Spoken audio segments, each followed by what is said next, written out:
As we all know, church planting can be hard, and there are a lot of difficulties that are common to all of us, even though sometimes we might think are unique to us. And so today, on Practical Church Planting, we want to share with you 7 common church planting difficulties so that you can know you're not alone. Welcome back to Practical Church Planting, where in 15 minutes or less, we'll give you practical tips, advice, and encouragement to help you plant and grow healthy churches. My name is Brian Androsi, and joining me today is Dylan Dodson. And today, we're going to talk about 7 difficulties that all church planters face, regardless of who you are. That's right. Every one Hopefully of you. to encourage you, because these are hardships, and I don't want people to think that they're not unique to you, and when you know that, it'll help you get through it. And so some of these might be, I kind of figured that. Some of these you might not have known of. I recently did a post on our Practical Church Planting Facebook group. Which you should join. Asking people, what's one thing you heard but didn't believe before you launched? And then it was actually an interesting conversation. I was like, every single one of those, I was like, yep. So, just so you know, this is going to happen. I think especially if you're a convention, if you like going to conventions and stuff like that. Conferences. Thank you. I'm like, conventions, that doesn't sound right. Conferences. Then it's easy to see like the huge or the anomalies, the kind of like big successes that just came up overnight. And so it's easy to think like, oh, maybe I won't face these difficulties, or maybe things will be like that for me. And then when you do face some, you're surprised. So don't be surprised. You're going to face all these. So again, some of these are obvious, some of these are not. Yep. Listen to the end. You'll be glad you did. Number 1, your launch team won't be as passionate as you are. Now, I think we kind of know this, but then we think that we can inspire them to do it. And there will be some people that are really excited about what you're doing. They're going to serve. They're going to come to everything.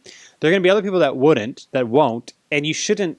I think the tendency is to be like, I can't believe that they're not into this like I am. Mm-hmm. And I want to say it's okay. Like, you're the leader, so you should be the most passionate. Like, it would be a problem if you're not. And part of your role is to show people Jesus, show people their need for, like, when people join your launch team or your core group, whatever you want to call it, like, part of that is like not just for them to help you, but it's also for you to help disciple them and show them Jesus. So they need it too. And so to assume that not everyone's where you want them to be and to be upset with them is not to do our jobs well.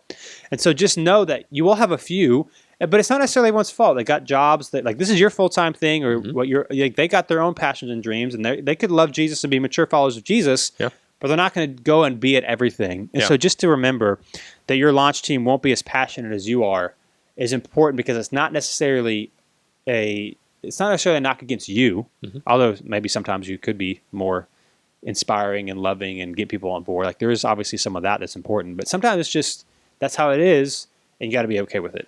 Yeah, you're not going to have a launch team full of pastors, obviously, and so don't expect to. Like, you can. I get that it's you want people to be as passionate as humanly possible, but they're never going to be as passionate as you are about this, because they shouldn't be. Like, nobody should be more passionate about the church that you're planting than you, really. Right. And so if you have a team of people that are just, you feel like on the exact same level as you, then either maybe you should get more excited about your own church plant, or it's just really not going to happen regardless. And so have temporary expectations. People are people. Yeah. So again, like, it is on you to, like, lead them and get excited, but also don't beat yourself up when everybody's not gung-ho, because that's to be expected. Yeah. So your launch team won't be as passionate as you are. Number 2, your launch team won't be as large as you thought. Now, here's what's interesting. I think some of us kind of know this, but pretty much every single church planter I've talked to and seen have had an expectation, and all of them, I mean, not all of them, but most of them are like, yeah, that didn't happen. Yeah. And get really discouraged, because it's one thing to be theory and, like, philosophize and, like, have vision. Here's what's going to happen, and then actually doing it. Like, it's become fun for me to talk with and meet with and see church planters year, 6 months out. After 6 months before launch, things start to get more real, and then, like, 6 months after they launch, and just see the difference in demeanor. Sometimes there's a little bit more humbling there, which is not that they were prideful before. It's just like, you realize, oh my gosh, I can't. But also you realize, not everyone was on board. Not everyone joined. Like, not everyone did. And so just know, whatever your goal is, you should have that goal. You should shoot for that goal. But just know that you're probably not going to hit it, and that's okay. And this can be tough if you're planting with a network, which we say that you should. But if you're playing with a network that has I know some have a specific goal that they want you to hit of launch team. And which, for good reason. I'm not trying to say, like, they shouldn't have that or that's the wrong thing. Like, there's reasons that they have those, and that's good.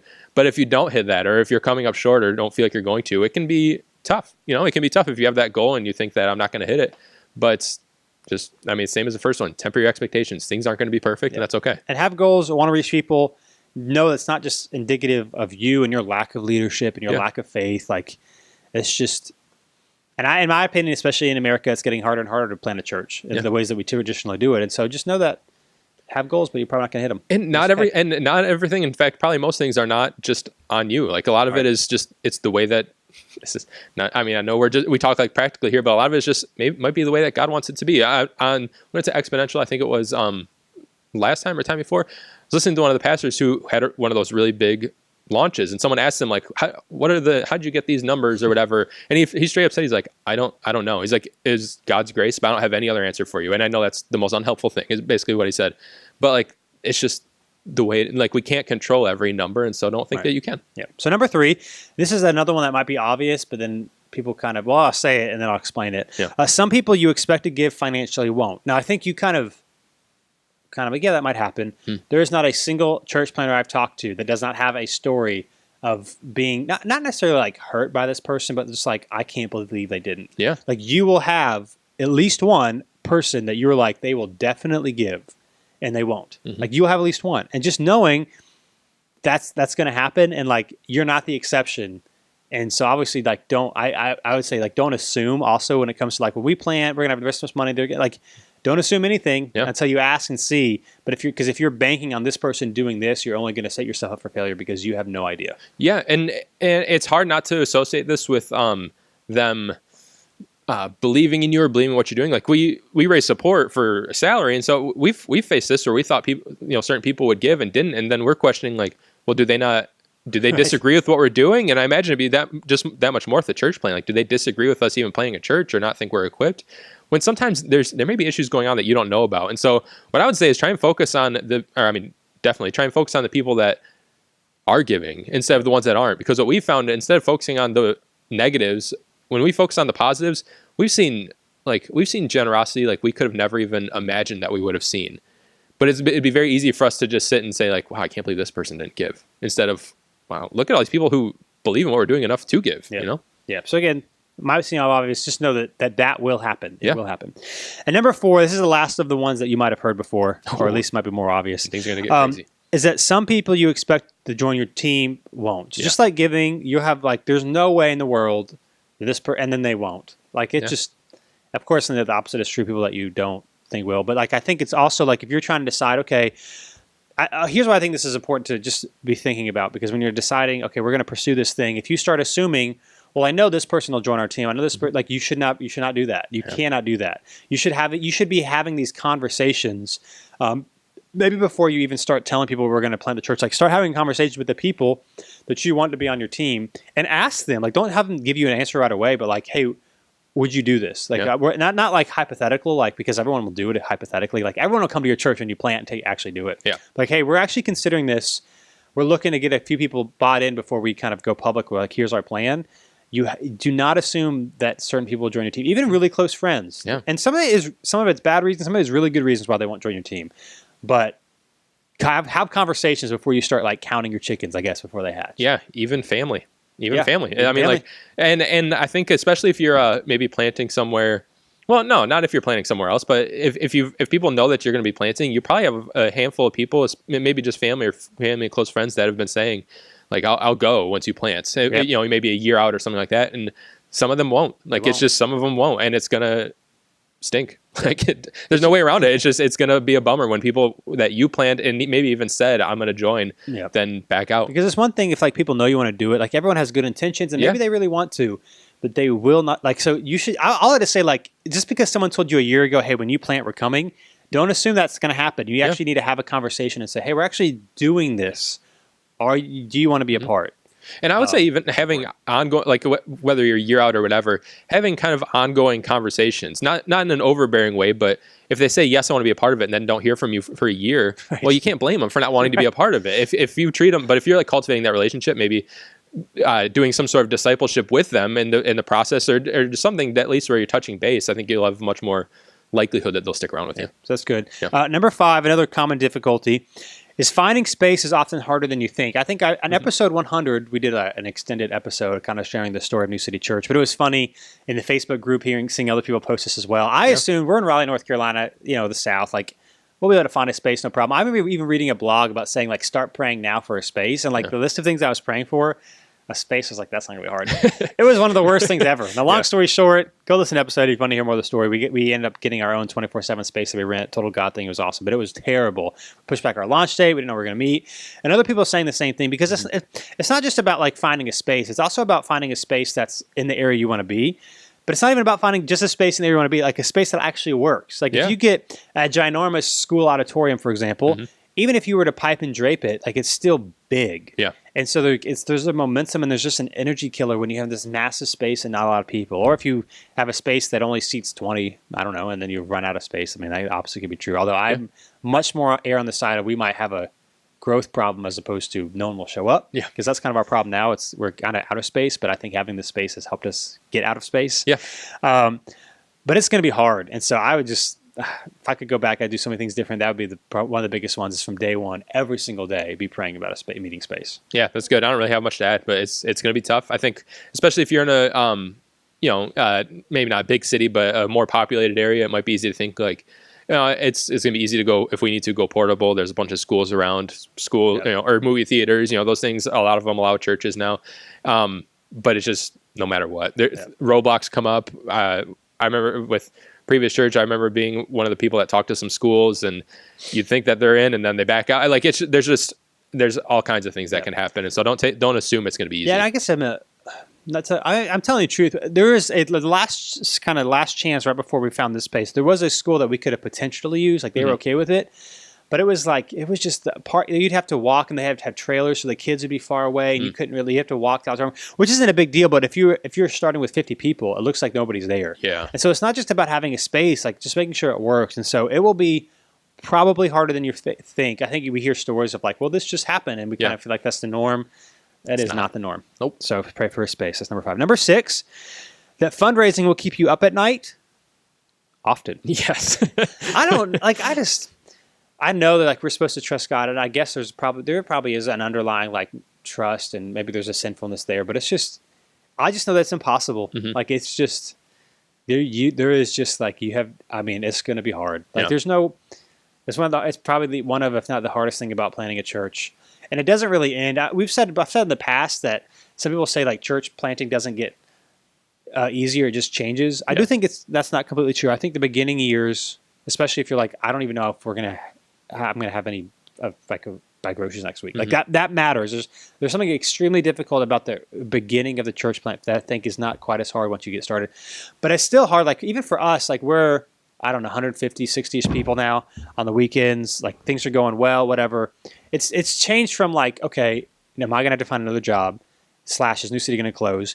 To now it's like, well, we have stuff we want to do that we just can't do. Like we want to move. We can't afford it. We have staff that raises support. And it's like, I hate that, like they've been raising support for years. Like, it's just like, it's still, it doesn't like keep me up at night of like, how are we going to survive? Like New City's not closing its doors next month. Right. They could, but so it's like that has changed, but it's still like it just doesn't end. But especially in the beginning, I know you could try. Maybe it's bad, but I don't think there's anything you can do that's going to stop that from happening. And just know it stinks. Yeah, I was gonna say fundraising is going to be tough, and just instead of looking for a way around it, just accept it. Yeah, accept it, embrace it. It is what it is. I feel like one of the most common questions to networks is, what kind of money will you give us?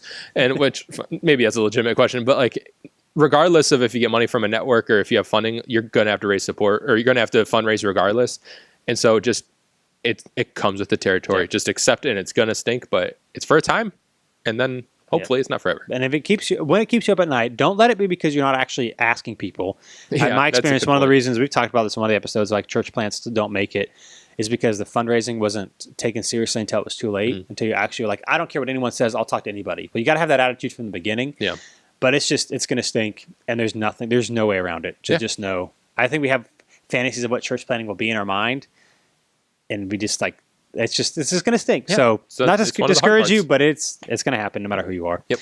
And then lastly, number 7, comparison will only hurt you. No matter how many people are on your launch team, how well the church plant is going compared to other church plants or whatever, you're always going to be compared to, I wish we could do this. I wish we were there like this church is. I wish we had these people or this money or this staff or this facility. I've gotten better at it. I think part of it is I like to say I'm just more mature.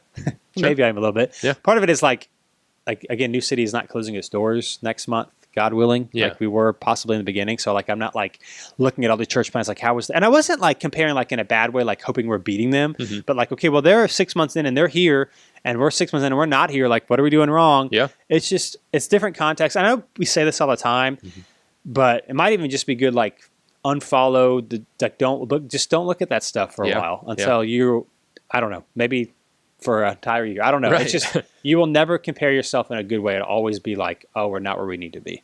That's good, and I bet everyone listening has heard that, and I bet, and not in a bad way, but I bet very few follow it. Like it's so easy to say I'm not going to do it, but it's so impossible. Yeah. Like it's so impossible, regardless of. I mean, I've done that a bunch of times, and I didn't even plant the church. Like it's human nature to do that, and it's hard, and it's so difficult. So I mean, I would say don't compare. And don't compare up, if that makes sense. Like don't look at others. Don't look at others that are maybe further along and wonder how you could be there. And don't compare down. Don't look at others that are maybe struggling more than you and just say, like, well, if they were just do this, this, and this, because you don't know how either one got to where they are. And it's just the way it is. So focus on where you are. But comparison's really just it's never gonna end good for anybody. Yeah. So again, those are 7 common difficulties all church planners face. You will face them, and church planning's hard. Yeah. But it's really good as well. So hopefully that encourages you to know that there's not something wrong with you. You're not alone in that. Everybody deals through those things. Yes. So thanks for being with us. If you haven't, make sure you subscribe to the podcast so you can get this every episode that drops. Everyone. Right to your earbuds or to your car stereo or to however you listen. Right to your buzz? Is that what you said? Earbuds. Earbuds. I thought you Yeah. said right to your buzz. Well, I don't know what that means. But anyway, we'll see you next time on Practical Church Planning. Thanks so much for watching this episode of Practical Church Planning. Whether you're watching on Facebook or YouTube or Practical Planning, wherever you are, whatever you're doing, make sure you like or subscribe or do whatever it's telling you to do or should do on that platform. And hey, if you are so tired of looking at our ugly faces, but you're not tired of listening to our beautiful voices, then you can find our podcast if you just search Practical Church Planning on iTunes or Google Play. Make sure not to just find it, not just to listen, but to subscribe. Make sure you subscribe. Brian, tell them to subscribe. Subscribe. See you next time.